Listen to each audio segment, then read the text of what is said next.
So here we have the Nissan Qashqai Tecna on an 18 plate. I'm going to start off by showing you around the outside of the car, and then we'll hop in and run through some controls on the inside. But from the outside you can see it's a 5-door car with alloy wheels and tinted windows. Let's start off inside the boot and then work our way around the rest of the car from there.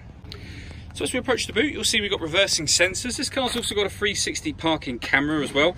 Plenty of boot space, as you can see, along with that 60/40 split folding rear seat. And you can lift and remove these two tray sections to increase that space even further.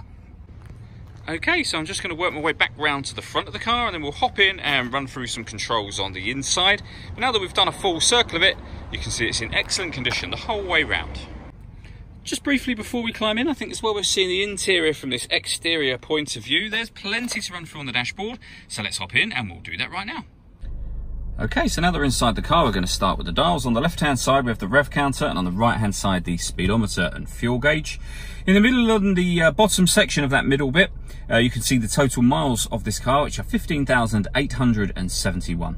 You can change the information that's displayed above that by using buttons on the steering wheel. So we've got a digital readout for the speedometer being displayed at the moment. You can change that for various different menus, from sat nav to fuel economy, your audio menu, and eventually you'll get back round to the beginning again. The buttons I was using to do that are these ones just here. We've also got stereo controls over that side as well. On the right hand side of the steering wheel, we've got cruise control and speed limiter. We've also got the ability to answer and end phone calls, and we have voice activation for the phone. So you can hit that button, ask it to dial anyone in your contacts list, and it will do that for you without you having to take your phone from your bag or pocket. That is, of course, once you paired the phone up, and that is done over on the central area just here. Before we come back to that, you can see the 360 parking camera being displayed on the screen. So we have a bird's eye view of the car in its current position, a front-facing camera. If I put the car into reverse, we get a reversing camera and the bird's eye image. Or you can go one step beyond that and have a front-facing camera and that front passenger side wheel. You'll also notice these two icons down here. This car is able to park itself in a bay or parallel park itself. There's videos on our website and on our Facebook page showing exactly how this works, but essentially hit that button and then follow the instructions on screen from there, and you can cancel it just as easily. When it comes to music in this car, we have FM, AM and DAB radio. This car's got satellite navigation. There's a full video showing how that works on both our website and on our Facebook page. And if you want to listen to your own music, you can do that via the CD player. This car's also got auxiliary and USB inputs, so you can connect up devices to either or both of those as well. Working our way down, we have dual zone climate control, so you can adjust the temperature on either side of the car. The fan speed from here.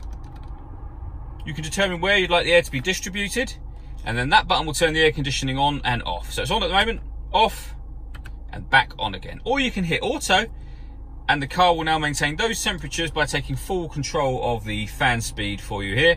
You can override that at any point in time you wish to.